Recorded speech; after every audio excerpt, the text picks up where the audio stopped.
Okay, what we're going to be doing in PowerPoint Part 3 is we're going to be doing some charts. We're going to mess with styles of charts. Tables. Remember you did a table in Microsoft Word? We're going to do tables, bring them into PowerPoint. And text boxes. Well, everything so far has been text boxes, placeholders. You're going to be making your own text boxes. Other thing you're going to be doing is reusing slides from other presentations. The slide sorter works great for that. Cropping pictures. Yes, this is Iowa. We're interested in crops. And messing a little bit more with word art styles, and videos. Have any of you done a video in your PowerPoint? One last thing I'm going to spend a lot of time on is animation. We've done basic animation. You're going to be animation ninjas. You're going to know how to order different animations. We're going to learn about this thing called on-click, with previous, after previous, and on click of. On click of. Something, those are not all in the book. We're going to be adding that to your advanced skills in PowerPoint. After PowerPoint projects, it is then time to prepare for the midterm. The midterm is going to be on PowerPoint and Word. This is the easier part of this fundamentals. After that comes Excel and Access. Final will be mostly over, will be over all four, but mostly over Excel and Access. There'll be two smaller projects. The midterm is only Word and PowerPoint. So let's get busy with PowerPoint Project 3. And I'm going to start up PowerPoint. Power. Type power and PowerPoint app comes up. And I'm going to click New Blank Presentation. Oh, let's make sure. I think we're starting with a blank one. I want to make sure. Last time we did it from a template. Let's make sure here.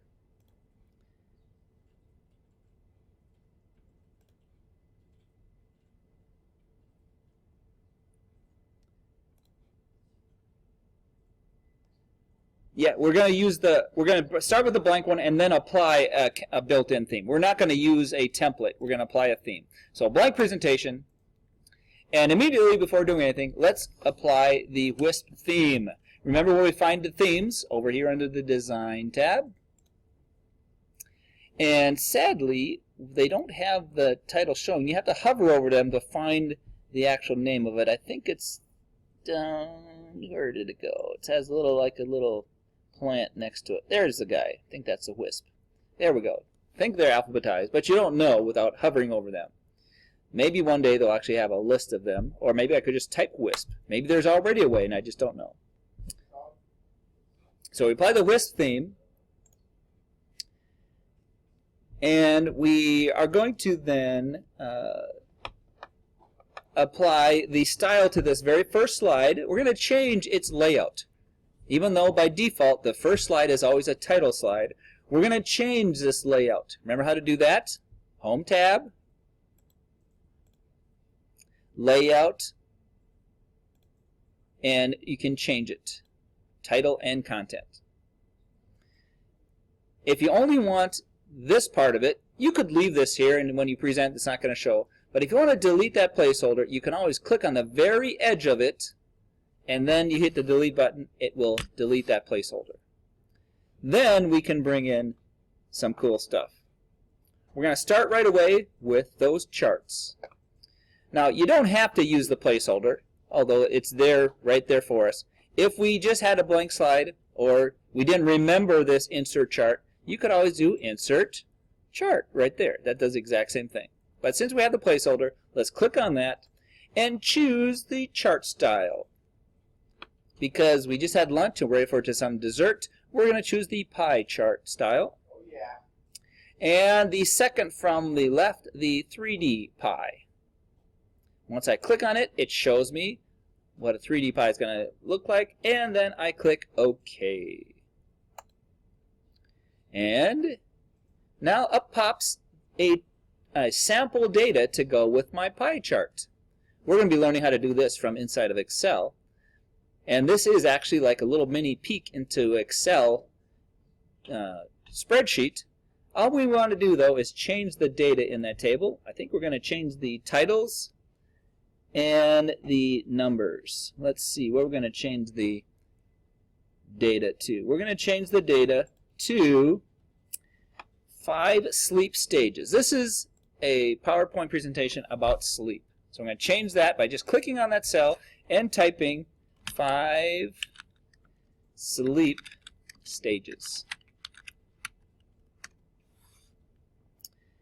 And instead of first, second, third quarter, we're going to change that to be stage 1. Do you all know about the stages of sleep that you go through? I don't know so much about it. I don't get enough of it. That's all I know. And I have that feeling that you don't get enough of it. Anytime you read about sleep, don't they always say, you need like 10 hours of sleep a day? It's like, come on, don't be ridiculous. 6 ought to be enough. So stage 1, 2, 3, 4, and I think we're putting REM as a stage 5. That's the most popular, most important stage of sleep. You know what REM stands for? Rapid eye movement. Very good. When you're dreaming, your brain is in the ultimate level of rest. They say, well, if I remember right, they say that REM sleep is important to get your brain to function well. So on B2, we're typing 5. We're putting in some numbers here. 50, 50, another 5, and then a 15, and then a 25. 2 5s. There's 5, 55, 15, 25. So these are the recommended number of minutes, I believe, or the stages you go through approximately. Have any of you ever heard of people doing sleep studies? As you get old, like me, you start having a problem. We call it snoring, but it gets a little worse than snoring. It becomes sleep apnea, where you actually stop breathing for too long and suddenly catch your breath, and it can actually affect your health. So they've invented these ugly tube things that was attached to people's heads to help them breathe better, and it made a big difference. I'm not ready for that myself yet. Okay, I think once we have that data in there, all we need to do is close. Oh, did I miss something there? Yeah, I think I have that right. And once I close this, the pie will, and actually it is doing that right now. The pie is reflecting our numbers already. If I ever want to edit that, I can come back to edit the table data. There I have my chart now. Should look something like that. And we could always adjust our style of our pie. It's already 3D style. We can always come back and readjust the actual look. Let's see what we do. We're going to resize it at least. Remember, with slides, you want things to fit nice and visible for everyone in the audience. So we're going to enlarge this slice of pie, just grabbing a sizing handle. Enlarge that to kind of fill your screen. If you ever want to see how it would look on the screen, just hit the play. See, okay, that seems to be clear enough. And then I hit escape to come back to the editing part. I can align that using my alignment formatting. Where's my alignment? Right there. I can align it center. That's horizontal center. And I can also align it vertically center. That's called middle. I was almost in the middle, so you hardly see a difference. I think if you also drag it, you will see the little guidelines show up, and it'll snap. It's not as visible as it was when it was black background like our previous project, but it'll actually snap to the middle. But alignment, you might be able to get there quicker. So there's our 5 sleep stages. I have a problem with that title. This seems to be completely unreadable from here. But maybe it's a little more readable if I enlarge it or display it. I would prefer that title is larger. If you want to change the size of that title, just click on that title. You can do a click once more to edit the text, Control A to select all the text, and Control Shift greater than to enlarge the title. To me, that makes it a little more meaningful. These I find completely worthless. Can you see the little color dot? You can't hardly see that little color dot, even on the pretty high resolution screen. So I don't really like this way of displaying it. I prefer to at least have the titles of my pieces of pie listed more visibly, like there. I like that style. There's other style that actually lists the stages. I think that color, that's not too bad either, listing it on the pie. I kind of like that one right now. Let's see if others have them listed. It's just these two that actually have the stages listed on the piece of pie. And if I click one title, I think if I Control Shift greater than, I think it can enlarge the size of all the titles. How do you get it on the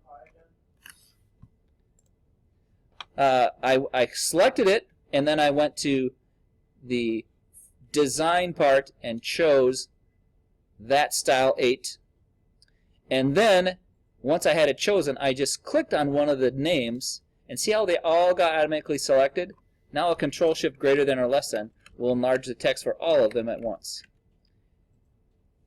And if it's at all worthwhile data, I highly recommend you make your text nice and large for your audience if you want them to remember the data. Now if I present this, clicking on the presentation, to me that catches the eye a lot better. You know, they'll remember rather than tiny, oh, which one's the green one? You can hardly see the color dot. So now it's a little more readable. I do like the title to be a little larger. I guess I don't even have to have the whole thing selected. I just have the box selected, and I can adjust the size of that title. I can even adjust the position of the title by just grabbing it and dragging it up. I guess it won't go outside the area of my chart. But I like that. So you can adjust it to taste, choosing the style of the pie, deciding where the data appears. I think if I right click on it, I can also adjust my style here.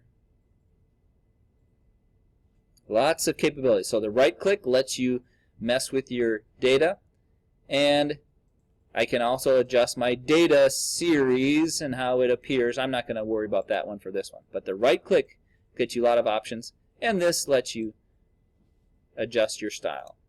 If I actually want to edit the data, that is also available to me. It pops up that little Excel spreadsheet again, and I can come back and edit the data if I realize I typed something wrong or somebody corrected my numbers. Okay, so all those things available with charts. And remember, pie chart is not the only style of chart. There are so many other styles.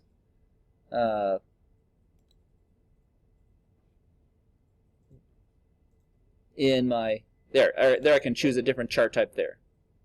Oh, I'm going to cancel that. That was just showing you lots of things you can do. Remember, you can always come back and insert more. All right, so we have a chart there to get our audience thinking about the data. Usually you would introduce with a title slide, so maybe we'll come back and put a title slide. I don't think I would start my talk with this unless you're going to have this up on the screen while people are coming in, and maybe they'll start thinking about this.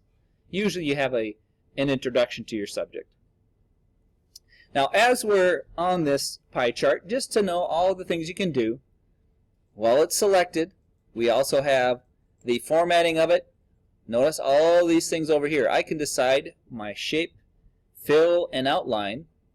But if I wanted to apply to a specific part of the pie, well, let's just see what happens if I try shape fill here. If I do, or shape outline. If I choose an outline of yellow, that just makes a yellow outline around my pie, around the actual rectangle that it's in. But if I select the intersection by clicking a second time, now if I change my outline, now the outline should apply to, oh, I thought it was going to apply to my pie. It doesn't apply to the pie. Maybe if I had a different style chosen, it would show the outline. Let's try that again. Selecting the pie, let's try something else. Let's try shape fill. There it will fill that whole pie with that. And I wouldn't want to change the whole color of my pie to that, so I'm not going to do that. But now if I click again on just one piece of the pie, now you see how that only that one piece is selected? Now if I apply an outline, well, I guess it doesn't apply there. How about a fill? I can change the color of that particular slice of the pie. So I can choose a theme color or a standard color that will not change if I change my theme colors later. Yet, we're not yet done. Watch what else we can do. Once I have one piece of my pie selected, I can click it and drag it away from the pie to emphasize that particular slice. And that gives a little highlighting effect of that particular slice of the pie. I can do that to other pieces of the pie by selecting them and then click and dragging them. I'm going to undo that because let's see what the book wants me to do. We have that listed. Let's see what we're doing here. Oh, that's really all they do. But I wanted to show you all the things I can do with this slice of pie. I can even rotate my pie. Suppose I want to emphasize REM sleep and have it appear at the front. I can right-click on this and 3D rotation. I can actually rotate my rotation. Let's see, which one is it? I think it would be the Y rotation. Let's find out. Or is it the X? Let's find out. No, not the Y. Let's try the X rotation. There we go. I can rotate my pie around, and if I want to emphasize the REM, I can rotate that around to be the one in the front. And then I could even grab it and pull it away. Oh, I grab it. If I have them all selected, uh-oh, it's not letting me undo. Control Z. Control Z, help me. Uh-oh, Control Z won't undo. That's crazy. I can unexplode my pie. I can select just one piece and now pull it away a little bit. Now it highlights a tiny bit from the rest of the pie. That really bothered me that the Control Z didn't let me undo the exploding of the pie. But that formatting, pretty powerful thing you can do. Remember how I got there? Right click, 3D rotation, pops up my format. Lots of cool things you can do with that rotated 3D pie. You can even apply some shadow to it. Let's give it more of a shadow here. How about a less transparent shadow? Oh, it's not showing up much. Maybe I make it larger distance, larger blur. I'm not seeing much shadow. Maybe it's behind the square. It's like maybe the shadow doesn't have that much effect. Okay, that's enough with pie charts. But remember how we did it. We did the insert or we clicked on the placeholder. Now it's time to insert a table. Doing a similar thing, I'm going to do a new slide. Control M is the shortcut key for a new slide. To apply this time, the same thing. Remember, it remembers the previous type of slide. I can do the same thing I did before. I can delete the title, unless we're going to leave that here. We may be leaving the title on this one. Yeah, we're leaving it. We're going to add a title later. Here we have the placeholder for a table. Click on that. And the number of rows and columns is, looks like we're just going to have 2 columns.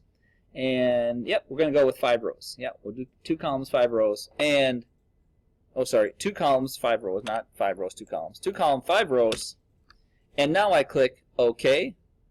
And it will fit to the width of that placeholder, not the height of it. I can still adjust the height of it if I want, but it didn't automatically fit to the height of it.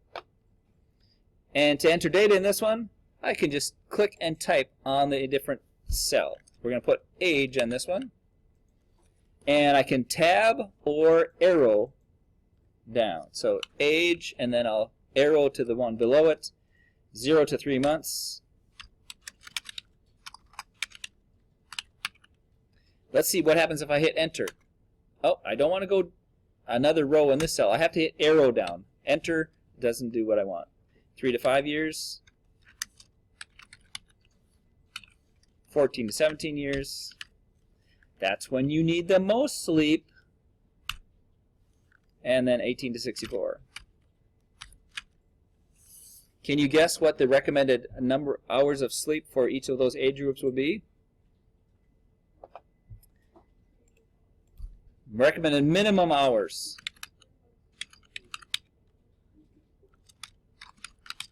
And then we'll guess what you actually get. 0 to 3 months, almost sleep 2/3 of the day. 14 hours. 3 to 5 years, you need about 10 hours.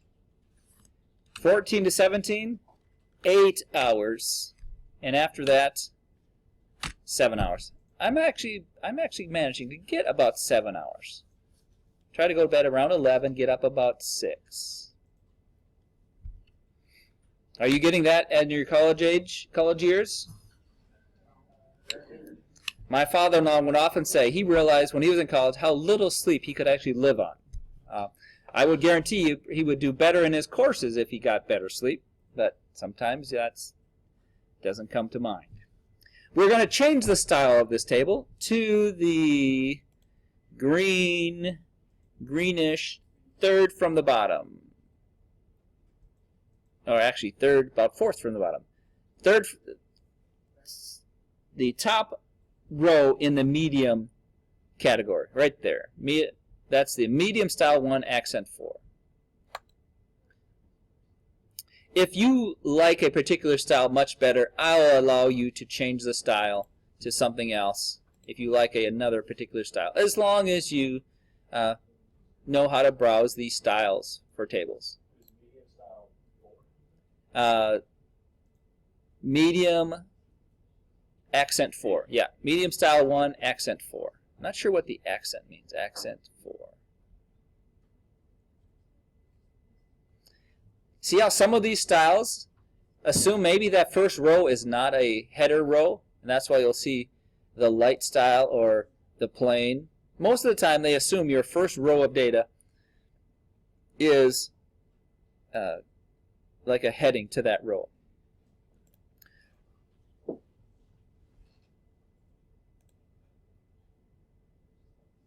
So we applied the style. Now we're going to add some borders to this. The style wasn't good enough for us. We want to add borders to this. Back over here, underneath borders, just to give some practice. If we choose all borders, let's see what difference that makes. Well, it only did it to the first cell. That's weird. Maybe I have to have it all selected. Let's select that again. Let's try that again. Let's try borders. I have it selected, borders, all borders. Now it came. So apparently, because I had selected one cell, it only applied the border to that cell. So another thing, it's not so obvious. Click once, then borders. All borders affects it all. If you accidentally have one cell selected, let's see if I do that again. If I click that one, then if I do border there, I think it will only apply to that cell that I was just in. See how the border only got removed from that one? So you got to be careful how many times you click on something. Click the first time, it selects it. If you click another time, you may be only applying to one part of it when you meant to apply to the whole chart. So you can always click off of it, come back and click once, then reapply in case something didn't apply the way you wanted. Alright, so we got the border. We're going to add some effects to this one. So we have the table selected. Click on it again. And underneath design, let's see what effects they would like us to apply. They would like us to apply a perspective effect in the shadow. So effects, shadow, way down toward the bottom, perspective, the first perspective shadow. See how it gives it just a tiny little shadow on the left side. I'm not impressed by that shadow so much, but we do get a little practice.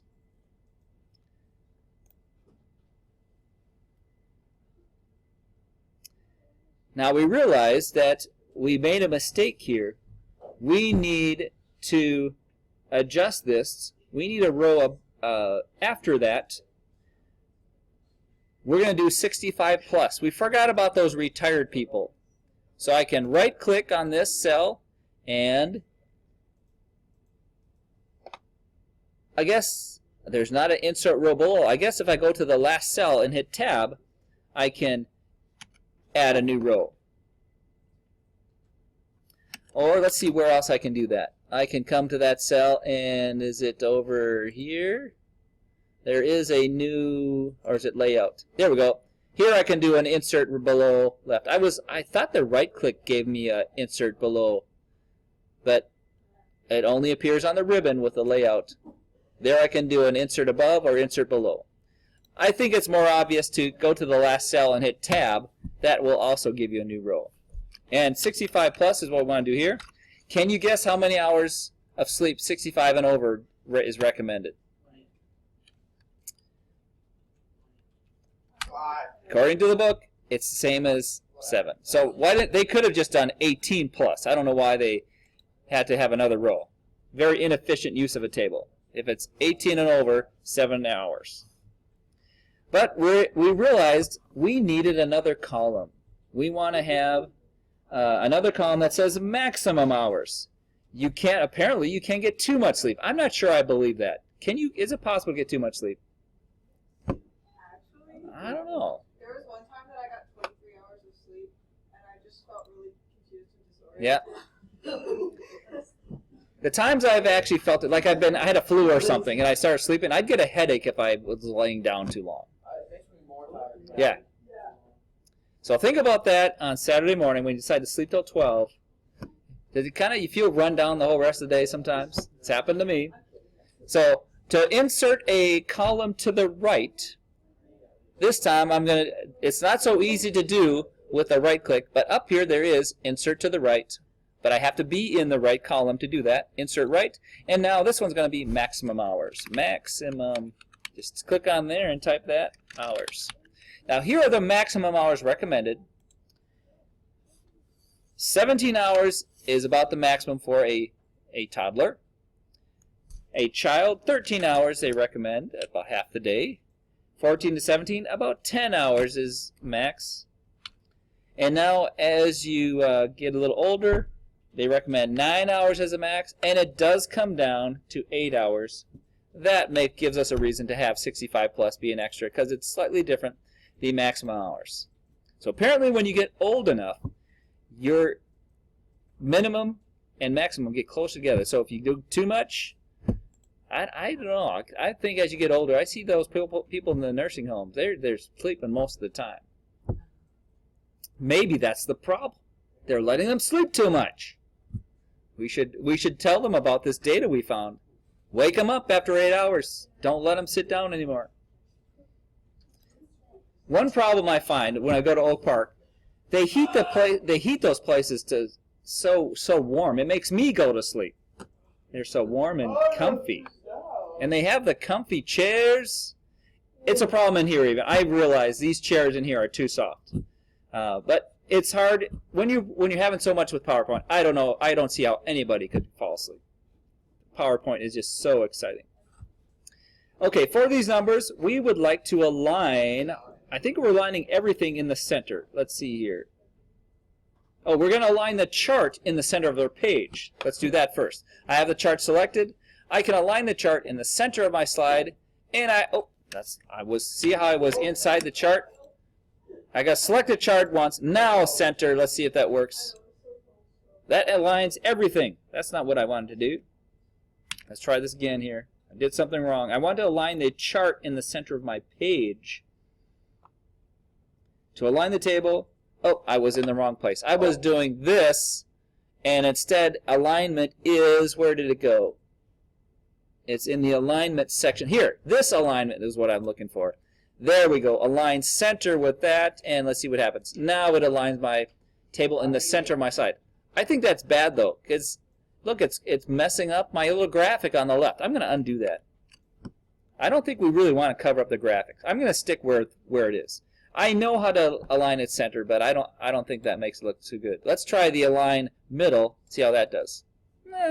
That might be okay. Let's enlarge it just a bit. And I'm going to also Control-Shift greater than. Will it increase the size of all the text? Let's find out. Yes, it does. I think that's a better chart. Better readability on the screen. If those numbers are at all important to my audience, I'm going to make them nice and readable. Especially those older people in the back row. We want to make sure they can read that.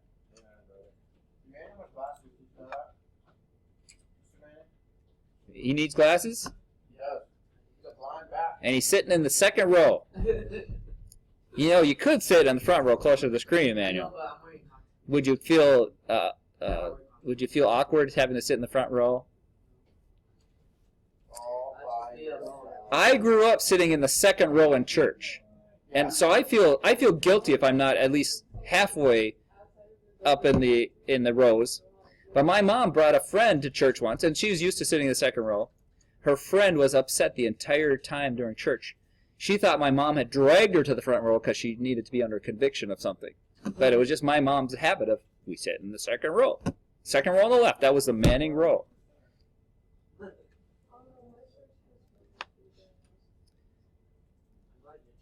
We are finally adding a title to this. The title is going to say Sleep Requirements.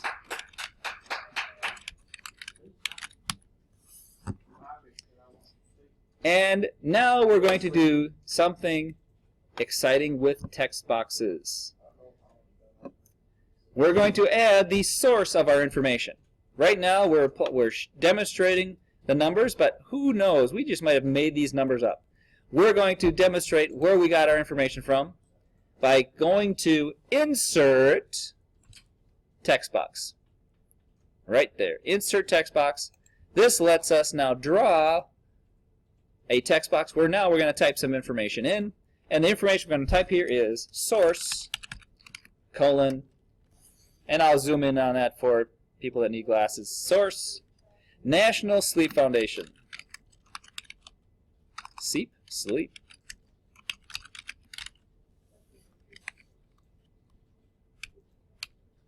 I'm going to enlarge that text a bit. I think it's better enlarged. Insert, and on the Home tab there is a text box here, but also on the Insert menu there is a text box there. So you can do it from the Home, and inside of Drawing there's a text box, and then you just click on it and then you can go draw, or just drag the square, or under Insert, click that, and then just go drag the square through. And then we fill in the data. Now we're going to spend a little time formatting this, I think. Yeah, we're going to choose the font for this one. Clicking it once means it is selected. If I click on just the edge of it, everything in that little text box is selected. And if I adjust the font to make that Rockwell, type R-O-C-K, and the entire text takes that font. If I select a particular word and I choose a different font, it will only apply to the word. Oh, yeah, it only applies to that word. If we want it to apply to the whole thing, just select the edge of the placeholder, and it will, anything you apply applies to all the text inside. All Rockwell. Remember, your other option is you select the text and then Control-A to apply it to all the text. So the thing selected just on the edge with a solid line, or all the text selected. That part I think is easily to be confused because you click on it once, you don't realize, hey, I go change the font, let's see what happens. I think it only applies to the word I'm in. Yeah, it only applies to the word I'm in just because I happen to click on that word. It's not so obvious that if you select on the very edge, that little dotted line turns into a solid line. Blame Microsoft for not making it obvious enough if you have any trouble with anything. Tell your friends too. It's Microsoft's fault. It's not their fault. Unless they took fundamentals and weren't listening. Then it is their fault.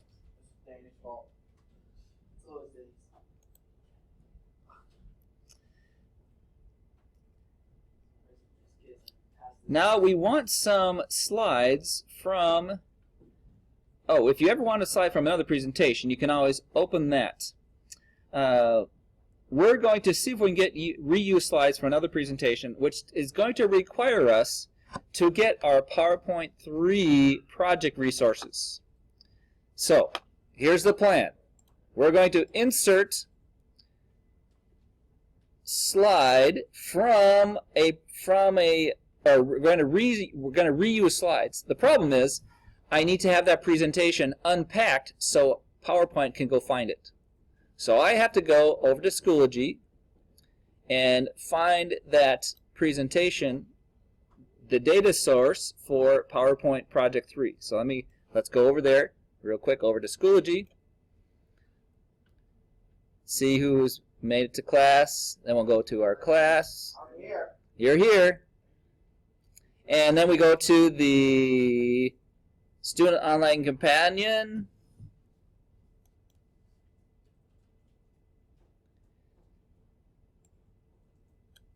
There we have the data files.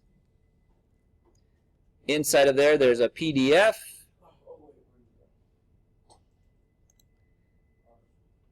And it's not opening the PDF. If I right-click, open a new tab, PDF, now I have a place to get my PowerPoint files. Right there, PowerPoint module 1 to 3. That gives me that download modules 1 to 3. And you know what? I think I have already downloaded these once, but let's just go make sure. In my data files, cs101, spring 2020. There they are. Oh, and look, I've already unzipped them. So I know I already have them. So I'm going to cancel the download. And then go back over to PowerPoint. Want me to zip them? If you already have them from before, you don't need to download them again, but they do need to be unpacked. Let's browse over to there to make sure that they are unpacked. I'm going to browse to where I saw that I had downloaded them already. Go to my data drive where I have mine. In my documents folder over there, cs101, spring 2020, and there's where I downloaded. I already extracted them once. I see that I have 3 zip files inside of there. I have not yet extracted module 3, and I need those files inside of there. So I'm going to right-click, 7-zip, or let's do better. Let's go ahead and open with, or send to. I want to extract it. I want to, there it is, extract all.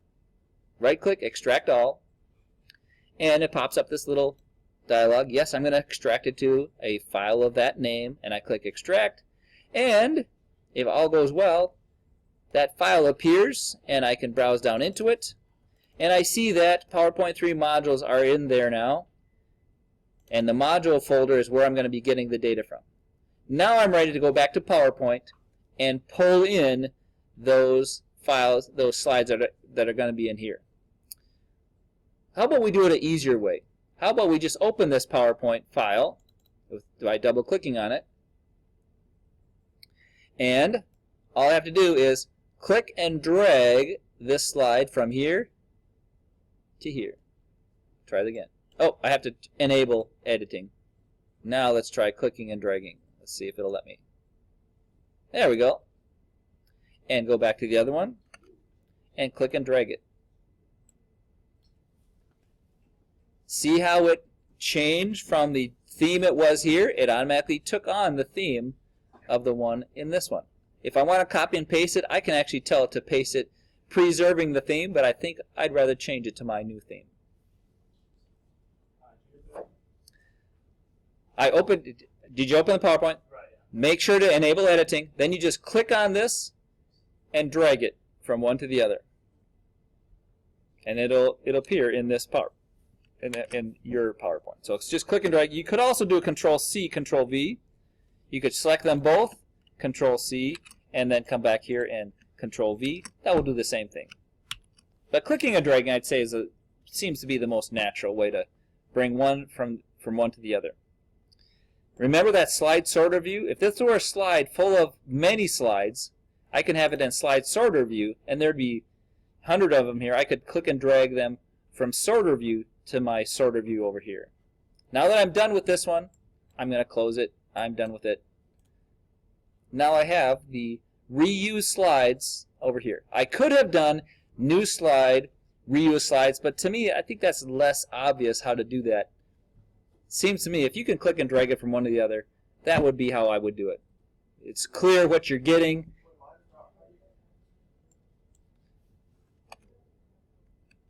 Just all you have to do is open that support PPT3 and then make sure you enable editing. It wasn't letting me drag until I told it click that little yellow bar, enable editing.